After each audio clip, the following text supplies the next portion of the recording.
कभी कभी लगता है थक गए हैं हम। कितना पढ़ें, कितना समझें, कब आराम मिलेगा। लेकिन सोच के देखो, जब दुनिया सोने जाती है और तुम एक छोटी सी रोशनी में पड़ रहे होते हो, वही रोशनी एक दिन तुम्हें सबसे अलग बना देगी। जब सब गिव अप करते हैं और तुम एक पेज और पढ़ लेते हो, वही एक पेज तुम्हारी जीत बन जाता है। सक्सेस किसी मैजिक से नहीं मिलती है हर रोज थोड़ा थोड़ा खुद से फाइट करने से। आज फोकस नहीं हो रहा, कोई बात नहीं, सिर्फ 10 मिनट पढ़ो, शुरुआत करो, बाकी आपके फ्लो पे छोड़ दो। तुम परफेक्ट नहीं हो, लेकिन तुम कंसिस्टेंट हो, और वही सबसे बड़ी पावर है।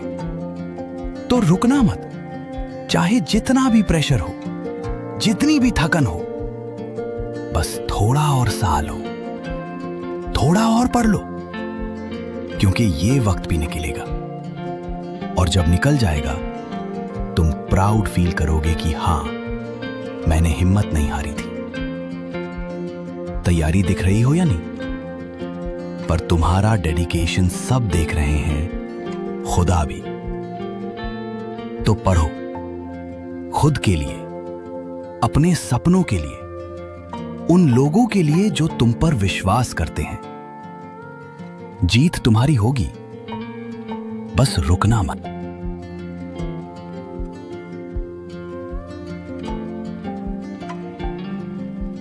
हे guys, welcome back to an evening blog. तो इतने दिन से मेरी ब्लॉग आ नहीं रही थी ड्यू टू सम रीजन। मैं आप लोग बताई थी कि मेरी एग्ज़ाम आने वाली है और मेरी एग्ज़ाम चल रही थी सीरीज़। तो अभी इसके बाद मेरी 2-3 दिन की छुट्टी है, तो फिर मैं सोची एक ब्लॉग लाया जाए। और ये देखो, हमारे यहाँ बहुत तेज़ की बारिश हुई है, तो आसमान एकदम अभी तक साफ़ नहीं हुई है। और मैं बताऊँ तो इतनी अंधेरा जितना इधर दिखा रहे हैं ना, इतना टाइम एक्चुअली हुई नहीं है। 4:30 से लगभग 5 अप्रॉक्स लगा होगा, टाइम बजा होगा। और ये देखो, बहुत सारे प्लांट मेरे घर के पीछे लगे हैं। और ये बारिश थोड़ी देर बाद रुक गई थी और आसमान भी साफ हो गई थी। जितने भी गंदे डर्टी लगे थे प्लांट में, सारे बारिश के पानी में एकदम साफ़ हो गए हैं, जो कि बहुत एक अच्छी चीज़ मुझे लगती है बारिश में। फिर सारे प्लांट एकदम नहा लेते हैं और फिर ग्रीनरी फिर से दिखने लगते हैं। और ये जो फ्लावर लगी है ना, इतनी सारी जो ग्रो कर गई है मेरी छत पे, एक्चुअली ये बारिश के टाइम पे फुल खिलती नहीं है, पर इधर एक बंच ऑफ फ्लावर खिली थी, तो फिर मैं इसको कैप्चर कर ली। और ये फ्लावर बस गर्मी और फिर ठंड में खिलती है, और गर्मी के टाइम पे तो बहुत ज़्यादा खिलती है। बहुत अच्छी स्मेल भी आती है इस फ्लावर से। और जैसे ही मेरी कैमरा ऑन हो गई, फिर मैं थोड़ा सा स्टाइल मारने लगी, पता नहीं क्यों। एग्ज़ाम अच्छी गई इसी खुशी में, या पता नहीं।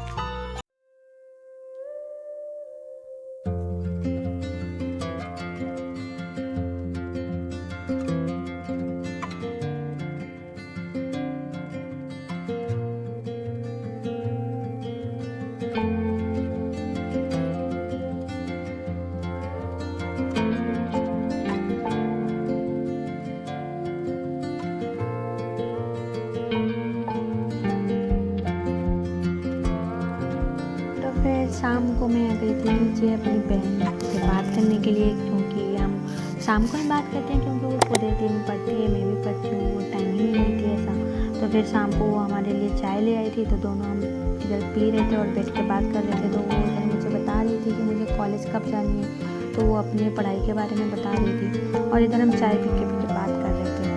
और यही टाइम मिलती है जिस टाइम पे हम अब फैमिली वालों से बात करते हैं, क्योंकि पूरा दिन सब लोग कहीं ना कहीं अपने अपने काम में बिजी रहते हैं, तो थोड़ा सा टाइम स्पेंड हो नहीं पाती है। और ब्रेक के बहाने कुछ और चीज़ करने से अच्छा है कि इधर फैमिली के साथ टाइम स्पेंड कर लो, दिमाग भी फ्रेश हो जाएगी। चाय पीने के बाद तो ऑब्वियसली माइंड एकदम रिलैक्स हो जाती है। फिर आके फिर हम रात को पढ़ाई करते हैं।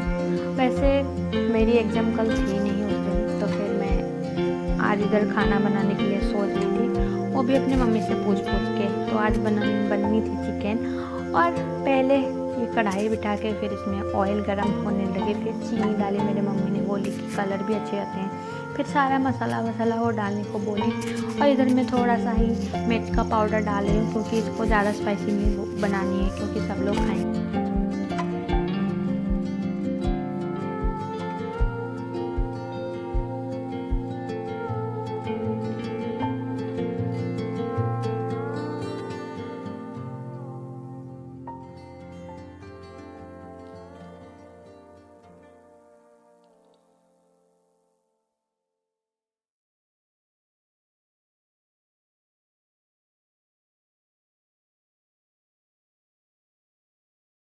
तो फिर इसमें चिकन डाल के नमक और बाकी सारे मसाला डालने के बाद फिर इसको ऐसे छोड़ दिए थे और इसको मैं ऐसे छोड़ के फिर आ गई थी। और बाकी सारा काम तो मम्मी ने देख लिए थे, बना था कि नहीं बना था, ये सब चीज़ मम्मी बाद में देख ली। और डिनर करने के बाद फिर मैं इधर आके बैठ गई पढ़ने के लिए। और इधर मैं लेक्चर ले रही हूँ, साथ में इसी के साथ साथ नोट्स बना रही हूँ, जो कि मुझे अच्छी लगती है ऐसा और समझने भी आती है। और मेरी पढ़ाई की प्रोडक्टिविटी ऐसी है कि मैं लेक्चर के साथ साथ अगर लिखती रहती हूँ, जो भी पढ़ाते हैं नोट्स बनाती रहती हूँ, तो फिर मेरे दिमाग में रहती है। और अगर बैठ के ही ऐसे मैं लेक्चर लेती रहती हूँ तो फिर मुझे कुछ समझ नहीं आते हैं। तो या मैं ऐसे ही करती हूँ। तो आप लोग बताना आप भी कैसे करते हैं। तो सबके पढ़ने का टेक्निक अलग होते हैं, तो मुझे ऐसे ही अच्छी लगती है, तो फिर मैं ऐसे ही बता रही हूँ आप लोगों को। तो आप कैसे पढ़ते हैं आप मुझे कमेंट सेक्शन में बता सकते हैं।